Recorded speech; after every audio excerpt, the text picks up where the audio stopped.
Victoria Ashby was already speaking when Edward walked through the door.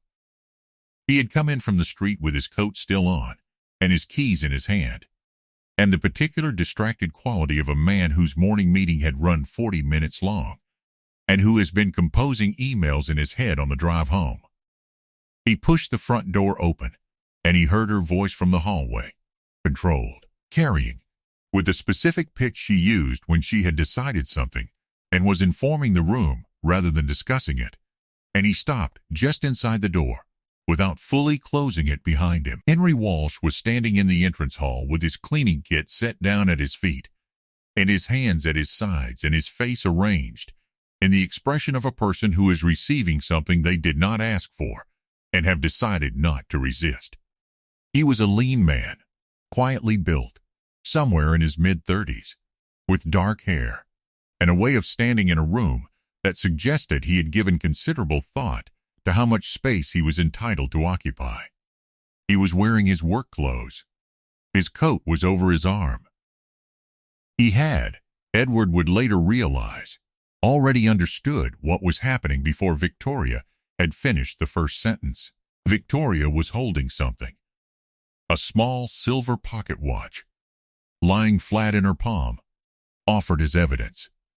She was saying, in the measured tone of a woman presenting an airtight case, found in your cleaning kit, in the inner pocket of the case, which I checked myself. This watch belongs to this family. It has been missing for 3 days. There is no innocent explanation for why it would be in your possession. Edward stood in the doorway. Henry looked at the watch in Victoria's hand for a moment. Then he looked up. Not at Victoria. At the space just past her, toward the hallway mirror, as though he were checking something privately before he answered. Then he said, quietly and without urgency, I didn't take the watch, Miss Ashby, but I know who it belonged to, and I know what it cost him to keep it on a shelf instead of carrying it. Some things are too heavy to hold and too important to put down. I understand that better than you think. The sentence landed in the entrance hall and sat there. Edward felt something move through him that he could not immediately name. Not recognition exactly, but its precursor, something adjacent to recognition. The specific discomfort of hearing a stranger say a thing that is more true than a stranger should be able to say about you. Victoria's expression did not shift. She said, that's not an explanation. That's a deflection. I'd like you to leave the house, please. Your final payment will be processed through the agency. Henry looked at the watch once more. Then he looked, for just a moment, at Edward. It was a brief look, direct and without performance, and it contained something Edward could not parse. Not an appeal, not anger, something more like a quiet acknowledgement, as though Henry knew something that Edward did not, and had decided, for reasons of his own, that this was not the moment to say it. He picked up his cleaning kit. He put on his coat. He walked to the door, past Edward, close enough that Edward could have spoken, could have said wait, could have asked a single question, and he went out. The door closed. Edward stood in the entrance hall. Victoria was already turning toward the kitchen, already moving on to the next thing on the architecture of her day. The watch lay on the hall table where she had set it down. It was silver, oval-faced, worn smooth at the edges from years of being handled, the kind of object that accumulates meaning slowly and irrevocably over decades. It had belonged to Edward's father. Robert Calloway had carried it every day for 30 years. He had given it to Edward 2 months before he died, in a hospital room on a Tuesday afternoon, and Edward had brought it home and put it on the shelf in his bedroom, and had not been able to pick it up since, because picking it up required feeling something he had not yet found the structural capacity to feel. He stood at the hall table and looked at the watch. He stood there for a long time. Edward Calloway had built his company from a single commercial property inherited at 26 into a real estate and development firm with 38 employees, an international client list, and a reputation for a particular kind of decisive, meticulous competence that people in his industry described with the word formidable. He had done this through a combination of genuine intelligence, an exceptionally high tolerance for difficult decisions, and the specific drive of a man who learned early that the world responds to capability and rewards those who do not waste its time. He was 43 years old. He had never married.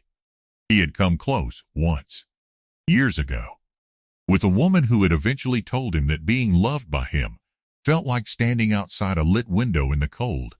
You could see the warmth, but you couldn't get to it.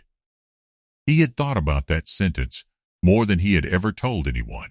Victoria had arrived 2 years ago, introduced through a professional network, and she had entered his life with the same organized efficiency she brought to everything else. She was intelligent, ambitious, and capable of managing the social and domestic landscape of his life in ways that freed him for the work he preferred. He had proposed 8 months ago at a dinner he had planned with his assistant's help, with a ring chosen by his assistant's research, and Victoria had said yes in the unhesitating way she did everything. And since then, the wedding had been advancing with the same competence as a well-run project. On schedule, under budget, proceeding according to plan. He had not asked himself, until recently, whether this was what a person was supposed to feel about the person they were going to marry. He had not asked himself, until he stood in the entrance hall, looking at his father's watch and listening to Victoria in the kitchen, already discussing something with the caterer on the phone. What it meant that a man he had spoken to, perhaps 20 times, had somehow known, in 2 sentences, something true about him that his fiancée of 8 months had never thought to say. He put the watch in his coat pocket. He stood at the hall table for one more moment. Then he told Victoria he had forgotten something at the office, and he drove to the cleaning agency. The agency gave him Henry Walsh's last known address from the employment records, a flat in the eastern part of the city, a neighborhood Edward knew by name and not by street. They gave it without much hesitation, because he was Edward Calloway, and he said please in a tone that made the word function like a considerably more forceful verb. He drove east. He had not driven east with a particular destination and a reason that held his full attention before. He had driven through these parts of the city in the way that people drive through neighborhoods that are not their own, noting the general character from behind glass, registering the shift in density and scale and signage with the passive, uninvested attention of someone passing through rather than arriving. He had formed no opinions about what he saw, because he had not been looking carefully enough to form opinions. That was the thing he noticed now. He had been in this city his entire life, and had seen perhaps a third of it. The roads changed around him, the way they always changed when you drove in this direction. The architecture becoming more compressed, the gaps between buildings narrowing, the scale of everything adjusting to the scale of lives lived at closer quarters on smaller margins. The shops became more local, the signage less polished, the pavements older. Not broken, maintained, kept functional by people who could not afford to let them go, but carrying the specific, honest wear of things that have been used every day for a long time without ever being replaced. He passed a park that was small and well used and had no designer landscaping and was clearly the center of something for the people around it. He passed rows of terraced houses with front gardens that were small and tended with a care that was not performance, but practice. A rose bush, a window box, a gate painted recently in a particular shade of green that someone had chosen and been pleased with. He had driven east before.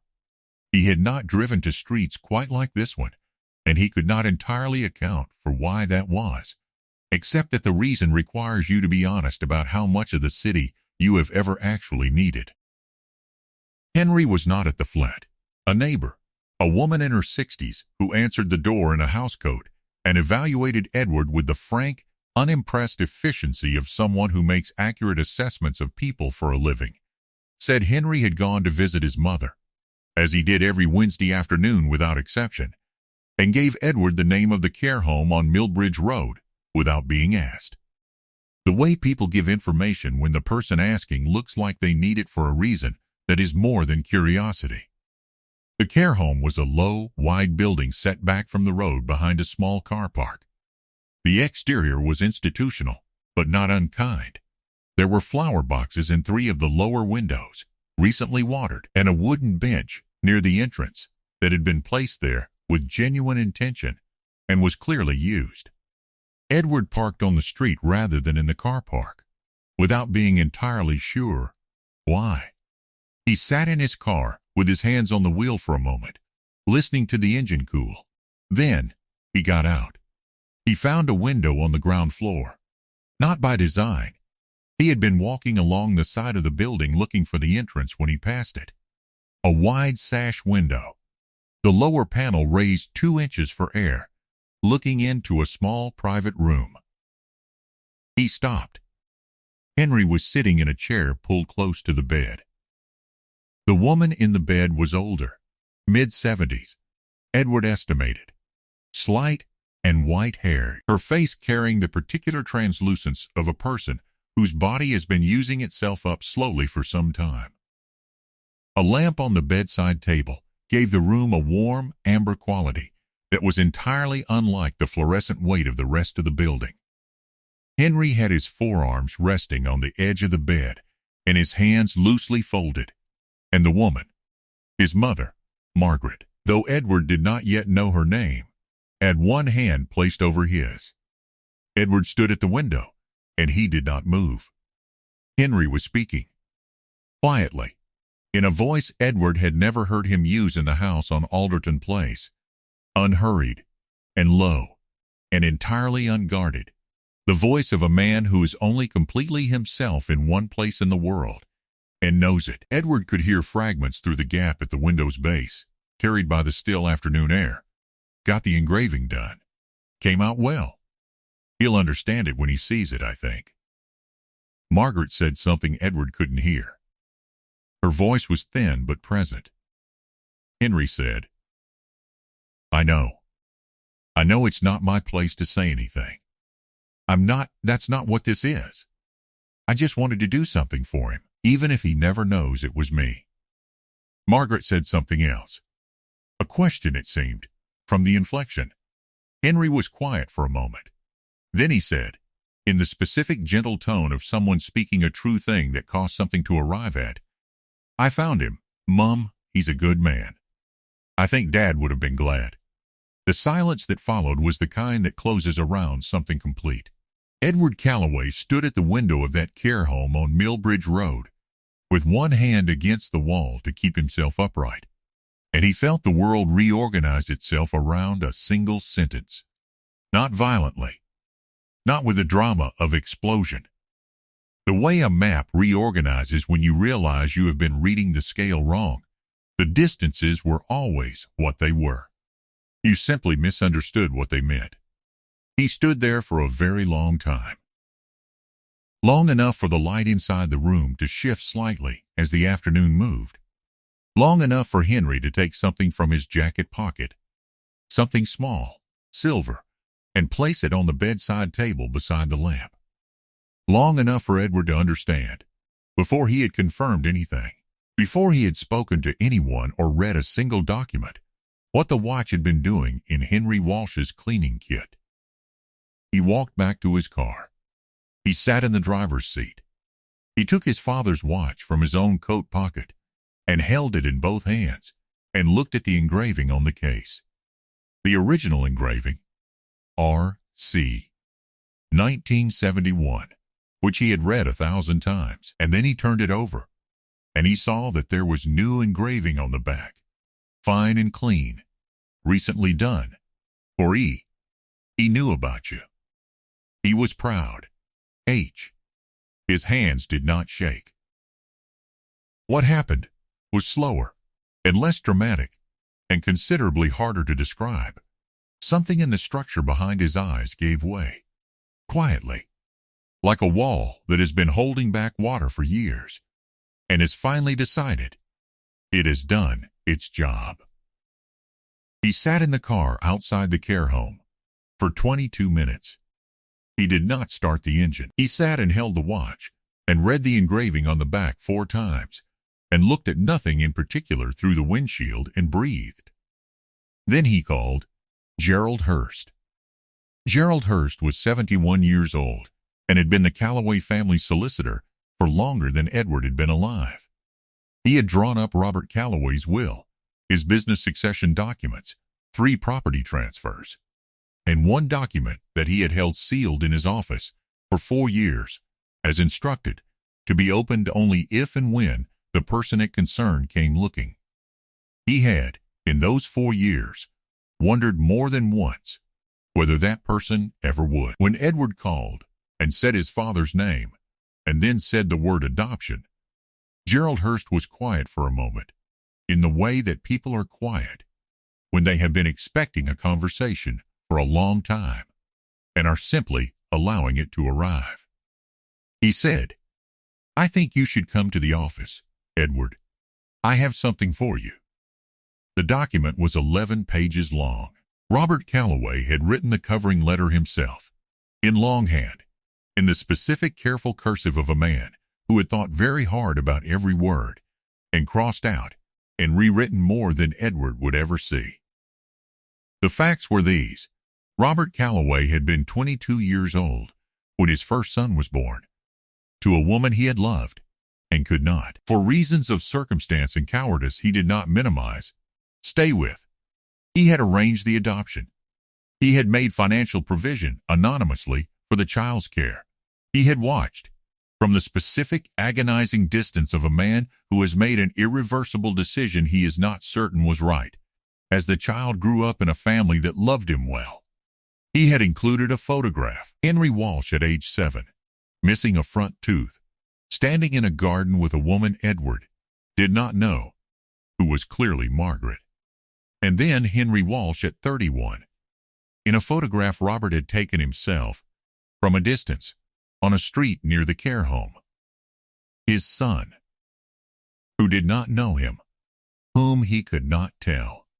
The letter ended, "I am leaving this for you, Edward, because you deserve to know you are not alone, and because he deserved to know the same. What you do with it is yours to decide. I was not brave enough. I hope you will be." Edward read it twice in Gerald Hurst's office. Gerald brought him tea that he didn't drink. He sat in the leather chair across from the solicitor's desk with the letter in his hands, and he was very quiet for a long time. And Gerald, who had known Edward since he was 11 years old, recognized the quality of that silence and left him in it. He drove back to Alderton Place. Victoria was upstairs. He went to his study. He sat at his desk. He thought, with the particular clarity of a man who has just been given a fact that reorganizes everything, about the past 2 years, about Henry Walsh moving through the rooms of his house with that particular, unhurried attentiveness, about the 20-something conversations in corridors and doorways that Victoria had found inexplicable, conversations about nothing in particular, that Edward had been unable to explain even to himself, except to say that they were easy in a way that most conversations weren't, about the way Henry had looked at the watch with an expression that wasn't the expression of a thief, but the expression of a person in the presence of something they have history with. He thought about Victoria's face when she handed over the watch, the precision of it, the timing. He called the jeweler whose name was on the paper bag he found at the bottom of Henry's cleaning kit receipt pocket. It had been left behind in the hall table drawer, which was how he found it, and the jeweler confirmed that a man matching Henry's description had brought in the watch for repair and engraving 6 days ago, had paid for it from his own pocket, and had asked for it to be returned directly to the house at Alderton Place after he had been let go, anonymously, with no note. He called Henry that evening. The phone rang 4 times. Then, "Yes." Edward said, "It's Edward Calloway." A pause. Not a long one. Then, yes. Edward said, I read the letter. I spoke to Gerald Hurst. He stopped. He said, the engraving on the watch.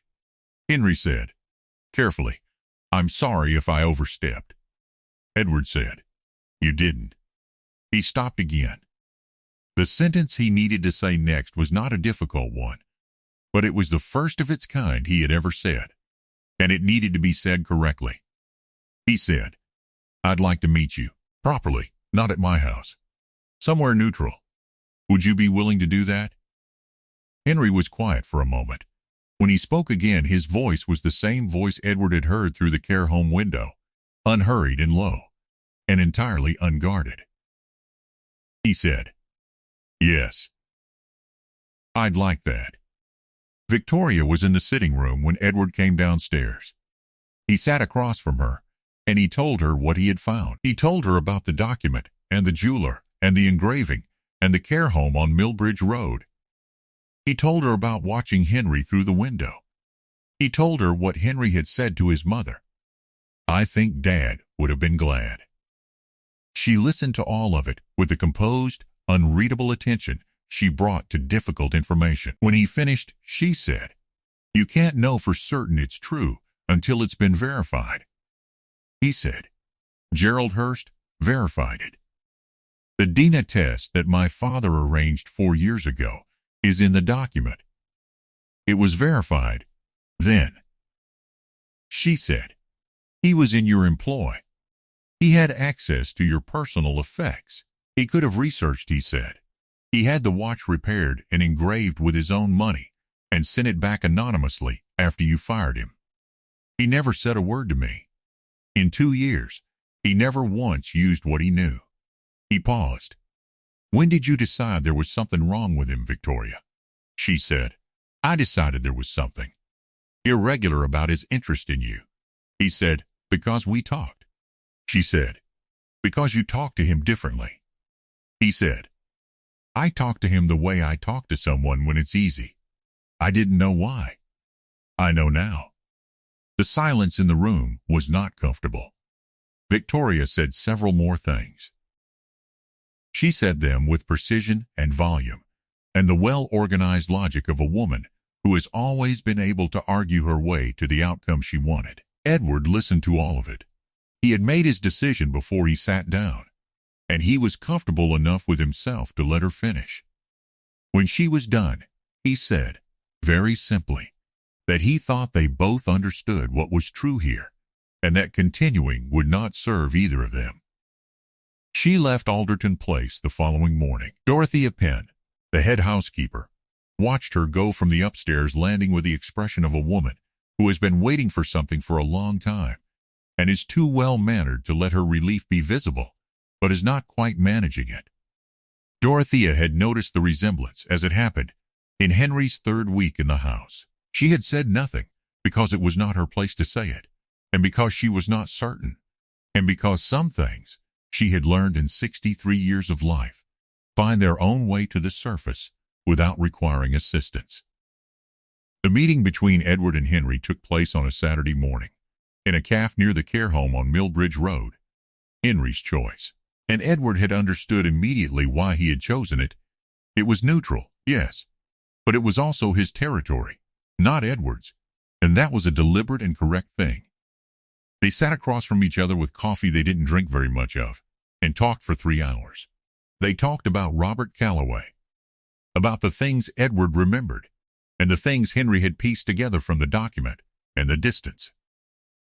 They talked about Margaret Walsh, who had known about Henry's biological father since Henry was 22, and had told him with the specific gentleness of a woman who wanted her son to have all of himself, even the parts she hadn't given him. They talked about what it had been like for Henry to know, for 2 years, who Edward was, and to say nothing, and to simply be present and watch from the only position available to him.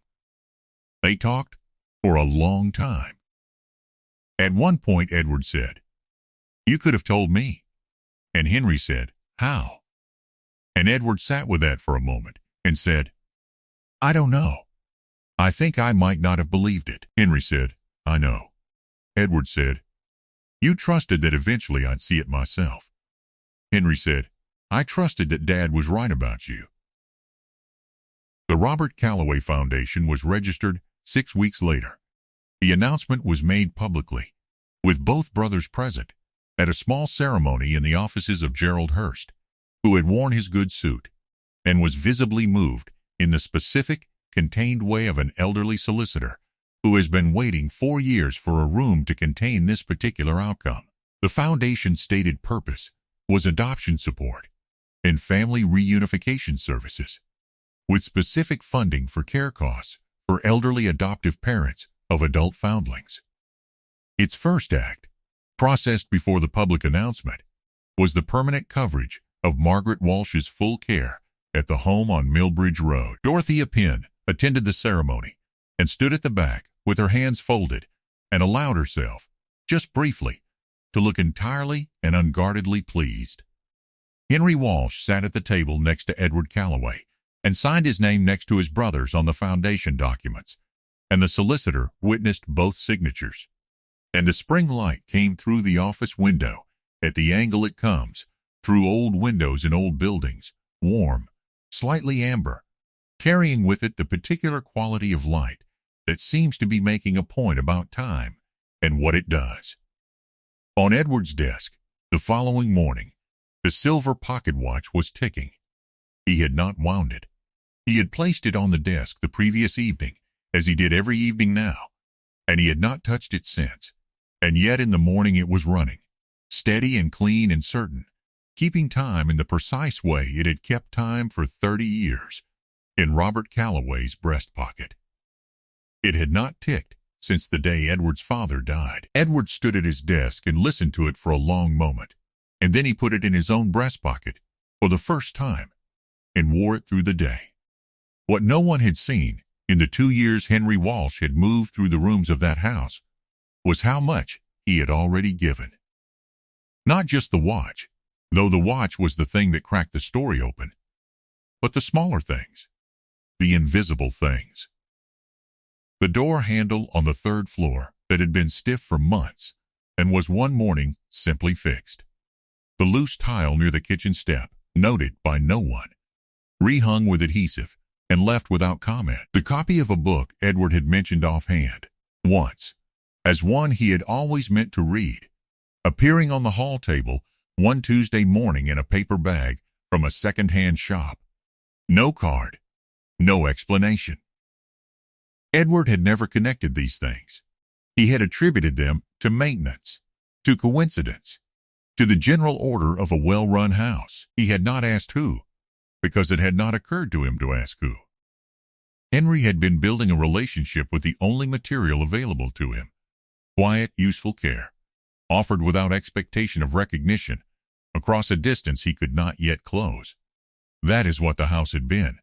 For 2 years, without Edward knowing it, not just a place where someone came to clean, but a place where someone came to be near the only family they had left, and to leave small things behind, the way people leave flowers at a grave, not because anyone will see, but because it is the right thing to do with love that has nowhere else to go. Dorothea Penn knew this, or suspected it, which in a woman of her experience and observation amounted to the same thing. She had seen the door handle. She had seen the book on the hall table. She had watched Henry Walsh move through that house for 16 months with the specific attentiveness of a person who is not merely cleaning a room but caring about it. And she had thought, more than once, that there was something in the line of his jaw, in the particular way he held his head when he was thinking about something, that reminded her of someone she could not immediately place. She had placed it eventually. She had said nothing. It was not her place. And some things, she had learned, find their way to the surface without requiring assistance.